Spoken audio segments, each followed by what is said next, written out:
Brady Krizowitz from Keeper for a Cure, and welcome to 10 Questions with Pro. Today's guest is Dallas Jaye, who is an American professional soccer player who plays as a goalkeeper for Greenville Triumph, who was born in the United States. He represents Guam internationally, and now I have the pleasure of having Dallas on 10 Questions with the Pro. Dallas, thank you for being on the show and taking time to chat with me. How are you? I'm doing good, Brady. I appreciate you having me on, and I'm looking forward to answering your questions. I really appreciate you coming on. Thanks, man. Okay, Dallas, are you ready to jump into these questions? Let's do it. Let's get right into it. All right, why did you become a goalie? Why did I become a goalie? Well, I started playing soccer at a young age. I was about 5 or 6. And I wasn't the tallest guy. I wasn't the fastest guy. So I remember my dad asked me if I wanted to try the club's goalkeeper training. They had a bunch of kids from the club teams come out and jump in training, and I went. I liked it, and at a young age, a lot of kids will play goalie and other positions. For whatever reason, when I was 7 or 8 and I tried it for the first time, I didn't want to do anything else. I just played in goal, and I have been there ever since. Yeah, because when I started off young, I played field and goalie. It's not like when you start off, you're not like strictly one position. You try all these different positions, and once you get older and older, you finally find out, I want to play this position. This is what I'm good at. This is what I love. Absolutely, absolutely, and I think that's where I don't want to say I went wrong a little bit because I do love being a goalkeeper, but I think I would tell any young player who likes playing in goal, try different spots. You got to learn to play with your feet, even if you're a goalkeeper. So play different positions on the field and kind of naturally, you know, phase into what you'll end up playing when you get a little bit older. Yep. Goalkeepers have evolved, and they're playing with their feet all the time now. You know it. You know it.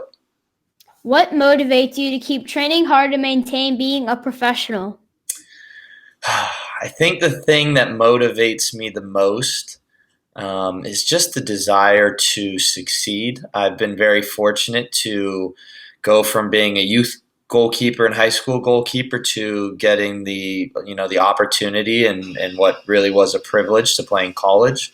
Worked really hard there and you did well enough to have the opportunity and again the privilege to get to play as a professional. So it's not something I take for granted. I'm very lucky to get to do it for my job, and I go out there every day and just cherish every moment because for soccer players, your career is short. Guys can only play till they're 30, 35, 40 if you're Gianluigi Buffon and you're really lucky.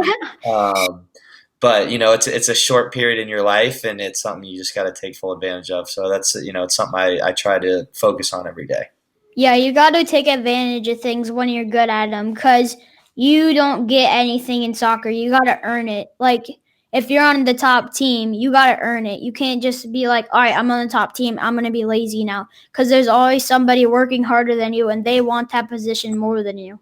Absolutely, and it's within a team, there's going to be multiple goalkeepers, especially when you get to college and the professional level. So it's working hard to be the number one goalkeeper, to be the starter.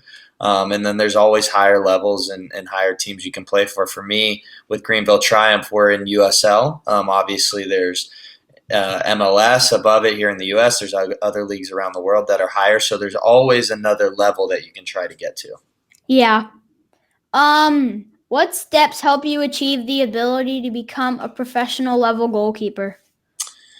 Oh, the steps. Obviously, there's a lot that goes into it. I would have to say the main ones are the work ethic. It's a daily thing. It's a grind to get up every day and to focus on. And it's not just the things on the field. It's the food you're eating, the hydration, the education, watching games, watching other goalkeepers. There's so much that goes into what for me is a career. It's something you have to focus on and take advantage of every day. So I think the biggest things I would say are work ethic and the ability to grow, the desire to want to be better. Like I said, watching games, eating the right foods, working out off the field, resting when you need to rest. A lot of people think it's just go, go, go, but some of the best players, they know when they need to take a break and let their bodies recover a little bit, and then you get back to it and you go again. Yep, it's definitely the work ethic because the more and more you love the game, the more and more you want to grind. You want to keep practicing, running, eating. Yep, exactly. And it's not always fun all the time. There's a lot of times where it's going to be uncomfortable and tough, but that's what makes the big moments, the big games, the big saves, Mhm. even sweeter. Yep. What sacrifices did you make through your life to be able to become a professional? Oh, this the sacrifices to be a pro are many. They are everyday decisions from do I want to have that piece of cake after dinner to saying no to maybe that birthday party, or going to the movies with friends late at night when maybe you have a game the next day. It's little decisions over a long period of time that add up. And I Mhm. think that's the biggest thing, is the ability to make those sacrifices, to know that you're doing it for a reason, something that's important to you, and goals that you want to achieve. But it's also, I mean, for me, and I know for a lot of goalkeepers and a lot of players, it's not just the sacrifices I made, it's the sacrifices that my parents made to, allow me to chase the dream of being a pro. I mean, they drove me hours and hours to soccer tournaments and paid for private goalkeeper trainings, and they sacrificed a lot of their time and energy so I can pursue a goal. So it does, it takes a village, as they say. It takes a group of people to really help you push to, for you as a young goalkeeper, to the higher level teams, to the academy, to college, to all those things. So sacrifices you have to make yourself, but also having those great resources around you. Yep, it's all those tiny decisions that you think are tiny, but the next day you might have a game. It really determines a lot on how you play, on how your throws are, and how your kicks are. It because if you hang out and you get no sleep, you're not going to be as good as you would if you had a full night's sleep and you had a good breakfast and you woke up and you were like, "I got this game." 100%. And the more you're able to do those things consistently, the what seems maybe like harder decisions at first, they become easier, because Yes. you grow more accustomed to making those decisions, and I said it before, you grow out of your comfort zone, Yep. which is one of the biggest things. Yeah, it really is. If you weren't a professional goalie, what else have you wanted to be? Ooh, maybe a professional forward so I can score goals. That would be the first thing, because I do get jealous of those guys when they're scoring on the other ends. But I also really like golf, so I think of being a professional golfer would be really cool. Other than that, that is a tough question. But I do know, as a kid, the one thing I really wanted to be was a professional soccer player. So luckily that worked out. But I'm gonna have to start looking at things for when soccer is done, because one day it will be done for me, and professional golf is not in the cards for me. But it's a good thing to think about. Yeah. It's sort of like if golf and soccer were like mixed up with like commentary. Oh, Dallas gets for the position. It's the free kick and he makes the save. I wonder if that would make it more entertaining. That's funny to think Yeah. about, or vice versa, and you do the soccer commentary on golf. That would be. Yeah. Um what have you done off the field and on the field that you're most proud of? Oh, I'll start with on the field, since obviously the topic is goalkeeping and soccer. I would say the thing I'm most proud of so far as a soccer player is probably getting to represent Guam, which is an island. It's where my mom's side of the family's from. So getting to play for their national team, Wear the jersey, represent the flag, represent my family, play in World Cup qualifiers, things like that. That's been something that's been very special for me as a player on the field. And I think off the field, the thing I'm most proud of is probably my education that I've received. I've gotten my undergraduate degree in marketing, and I also did my MBA. I did my master's in business administration, so I actually have 2 degrees. So, like I said before, there's going to be a life after soccer. So, education and always making that a priority is a big thing. And even if even when you're playing, if you're looking to play in college, your education in high school is so big because you can limit the amount of options you have if you don't necessarily have the grades. So for me, my education was always really important. So I think those would be my biggest achievements off the field. Yeah. What is it like winning that game? Like in the World Cup, what's it like winning that? Because did you win a game in the World Cup? So we played in the qualifiers for the World Cup, and we Okay. have won a couple. And we've actually played against teams that through those qualifiers ended up going to the actual World Cup, which was cool. We're playing them. We're playing them in June, or I'm sorry, we're playing them in December, and then 6 months later, you see them when you're watching the World Cup. Those are all the guys you played against, and Yeah. those were always really cool because it's so competitive, and it's really cool when it's country versus country, as opposed to club team versus club team. It's why people love the World Cup as much as they do, and why we love watching the U.S. men's national team play. There's always something a little different, a little special with those games. Yeah, I've always wondered what's it like playing like a big rival. Like a bunch of colleges have big rivals and stuff. What's the one big rivalry you have against one team? Well, for us here at Greenville Triumph, our biggest rival is probably Tormenta FC, which we're biggest rival because we're so close geographically. They're only about 3 hours away. In college, I played at University of South Florida, and our big rival was University of Central Florida. And then with Guam, we have a couple regional opponents, but I'd say our biggest rivals are probably Taiwan and probably Hong Kong because we play them quite often. But those games, the one thing I would say about those games is the wins feel just a little bit sweeter, and the losses hurt just a little bit more than normal ones. Yeah, because soccer has a feel rivalries, and when we lose, they're like, "Oh man, really?" Yeah, no, and they're those games that obviously you focus on every game as much as you can, but they're the games when you see them on the calendar and you see them coming up, you notice them just a little bit more because they have just a bit more meaning to them when they're those rivalry, those derby games. Yeah. What goalies or soccer players inspired you to want to be a professional? That's a great question. I would say I'd probably have two.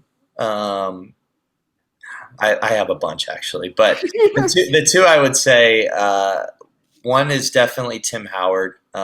We actually, when I was in high school, I had the same goalkeeper coach that he had growing up, so I got to hear a lot of stories from him about how Tim Howard was when he was a young goalkeeper and all the stuff that he did to grow and obviously go on to have the incredible career that he did.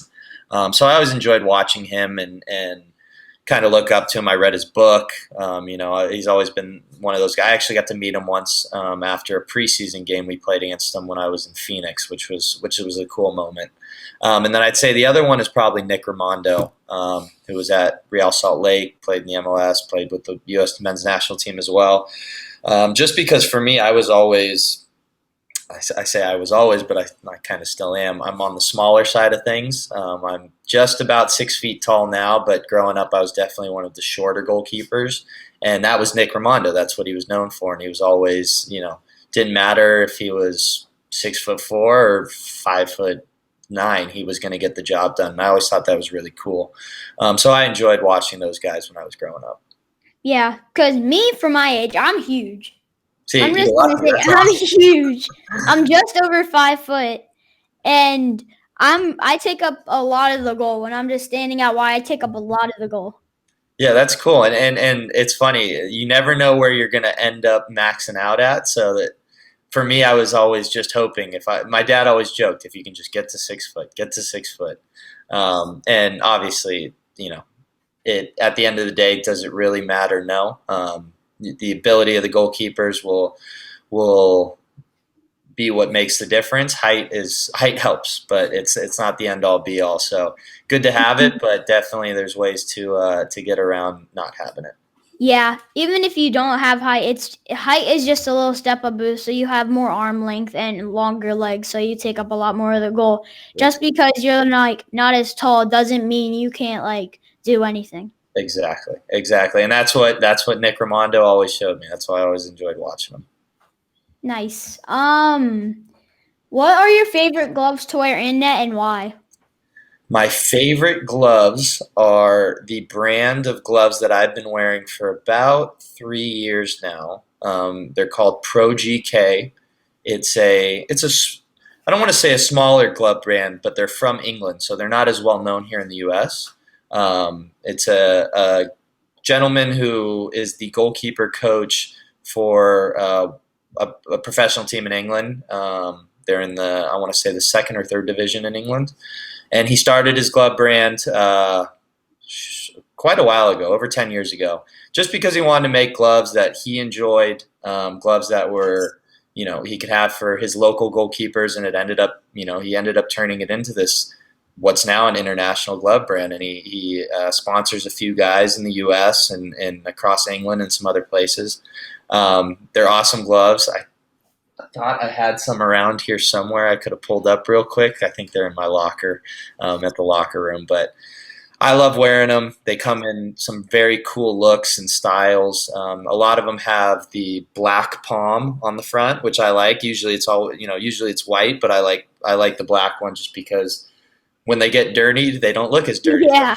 I don't have to wash them as often. But no, they're really good gloves, and I think I especially like them because the gentleman who Glenn Johnson, the owner of the brand, is just a really good guy, very stand-up guy, and I think that says a lot. It's not just about the glove itself, but the people behind making them. Yeah. That means that's a lot. Yeah. What about you? What's your favorite? I got to ask you that real quick. Okay. My favorite gloves right now are West Coast. Okay, those are awesome. Oh, one of the other goalkeepers on my team wears those. Nice. Yeah. But I think we have 2 pairs of West Coast now. Awesome. And I think we might stick with those for a while. That's cool. That's really cool. And you're growing up in a time right now where there's more glove options than ever, and there's different styles, and there's ones with straps and without straps, and Yeah. they're getting crazy with them. So that's cool to try as many as you can. Yeah. I've heard of Pro GK. Okay, awesome. I've never tried a pair, but I've definitely heard of them. Yeah. Well, maybe when you're done with the set you got now, you give those a go. Yeah. I have a lot of glove recommended brands I have to try. Yeah, you got to work your way through the list. Yeah. Awesome. All the pros I've interviewed have suggested like 7 different pairs. That's awesome. Is there a save that you made that really sticks out in your mind? Whew. A save that I made that really sticks out in my mind. That is tough. Actually, you know what? The one that probably sticks out in my mind the most would be I was playing for FC Cincinnati. It was my rookie season as a professional. It was my first ever professional game that I was playing in. And at FC Cincinnati, we had a really big fan base, and there was a big supporters group right behind the goal, so right behind my head, basically. And it to be honest, wasn't it wasn't that special of a save.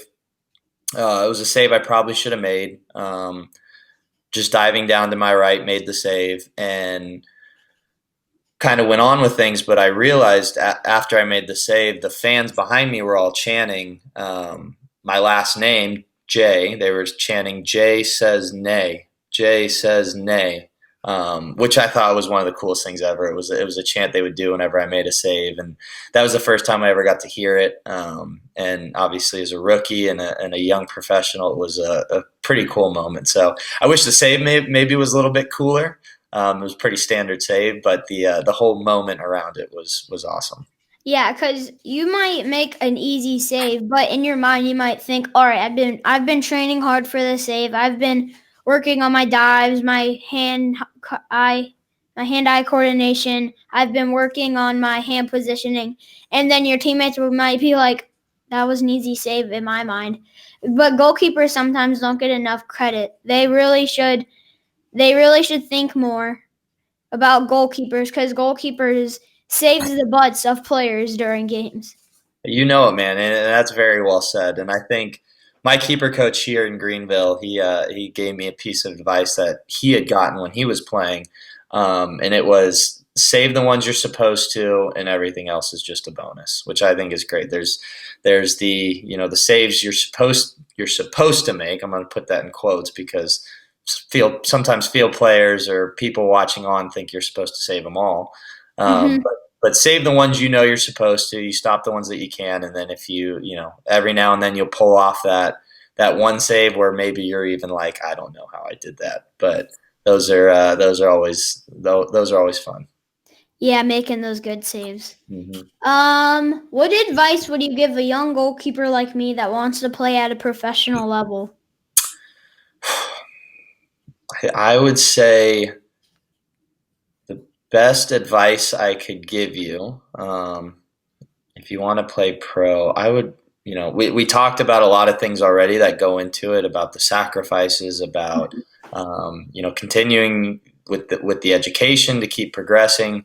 But I would have to say focus on your growth every day, and by that I mean you know it's like you said it before. There's always you don't want to just get to the best team and then just be comfortable and be lazy. It's every single day. What can I go out and do? What can I get better at? How can I help my team? Sometimes the best way to progress a career is to be on teams that do well, teams that win games. So it's how can I make my team better? What job do I need to do to make my team better? For me, I've been the backup goalkeeper, the third string, the starter. Sometimes as a backup, the role was I got to make sure the starter is getting the best warm up possible before the game so he's ready to go. That's my job today. Yeah. And then to be ready on the bench in case I'm needed. And I think if I would have gone into those moments with a bad attitude, maybe frustrated I wasn't playing, it's easy to really lose sight of why you're there. You're there to win games as a team. It's a team sport. So just trying to grow every day as much as you can. Because I'm a pro. You're talking to a lot of pro goalkeepers, it sounds like, which is awesome. And every single one of those keepers can tell you areas they need to improve on, even as professionals. So there's always places you can grow and get better and learn. And just focusing on that is, I'm not going to say it's the answer to becoming a pro, but I think it'll definitely help make the road a little more manageable and a little bit easier to navigate. Yeah, that's great advice. Thank you. Do you have any questions for me? Um, I honestly have thousands of questions for you because you seem like one of the most interesting kids I've ever talked to. First, I love what you're doing. I think this whole concept of this interview and almost making it like I feel like I'm on TV right now. I think it's such a cool thing you're doing. But if Well, you, it's if going you on could, Instagram. awesome, awesome. Well, I'm going to make sure to share it. But if you can tell me a little bit about your foundation, your charity, and the donations that you're doing, that would be great because honestly, I don't know a ton about it just yet, and I definitely want to share more with our fans at Greenville and fans in USL and people who follow along. Yeah. So I started Keeper for a Cure when I went to a John Bush camp. And when I was there, he told me that we needed to use the skills that we learn on the field and off the field. We need to use those in our real world. We need to use them off the field. So what he meant by that was helping people out. So then he inspired me to want to do Keeper for a Cure. And then me and my dad talked about people in my family having breast cancer. And so I was like, man, really? And one of them actually died from it. So I was like, I don't want anybody else having that experience. So I started raising money to help people out. I think that's incredible, and it's it's breast cancer, and obviously the month of October being the time for awareness for it, there's so many people who have been affected either directly or indirectly, or know somebody, a friend, a family member that's had to go through it. I know I have, so I think it's a cause and something that a lot of people, it hits home with them, and I think that's so cool that you're trying to make a difference. And I think the goalkeeper community is a great place to start because we're such a tight knit group. The goalkeeper union. I think it's a great way to create some positive change. So I think that's so cool. And whatever I can do to help, obviously, whether it's a donation or raising funds through some of the games we have. I know I'm actually doing a similar sort of thing right now with a kid who I played with, or I say I played with. He was a fan of the team when I played in Phoenix. He's doing one for childhood cancer for the month of September. So right now I'm donating based on the amount of starts, clean sheets, and saves I make this month towards his. So that could be something I definitely do for yours as well, and try to get a couple more keepers and people donating, which would be awesome. Thanks. Any other questions? You can ask them all. I have all night. I'm going to rattle off a few quick ones. Who's your favorite keeper? My favorite keeper is probably Tyler Miller, Okay. Matt Turner, and David Jaye. Awesome. I remember playing against Matt Turner once when he was in Richmond. Great story. He's been awesome the way he's taken over the job at New England and done so well with it. Yeah. That's cool. Dream college. What's your dream college? Oh, I was like, I was confused. UNC. UNC, very cool. I got to play against them actually at UNC once in college, and it was unbelievable campus. It was a fun place to play. And I'd say probably my last question: professional team you'd want to play for the most when you become a pro, because I already have a feeling you're going to be able to do it. Any team like Premier League, MLS, any team. Awesome. Well, that's cool, man. This has been great. And like I said, anything I can do to help Keeper for a Cure or you in general, this has been a fun thing. So you're gonna obviously, I'm sure you follow the goalkeepers a little bit that you talk to. You're gonna have to keep your updates coming on Instagram so I can follow your season as it goes. Okay. Awesome. Dallas, thank you so much for coming on 10 Questions with the Pro. I really appreciate your time. It was an honor to speak to you and learn more about you. Remember to check out the show and all our other shows on our YouTube channel. We also have a podcast version of the show on Spotify and iTunes. Just search Keeper for a Cure and remember to subscribe and like. Check out our website, www.keeperforacure.com, to see how you can help my Keeper for a Cure campaign, which is raising money for the Phillips Cancer Foundation in Charlottesville. I'm Brady Krizowitz, and my guest was Dallas Jaye. Thank you for tuning in to 10 Questions with Pro.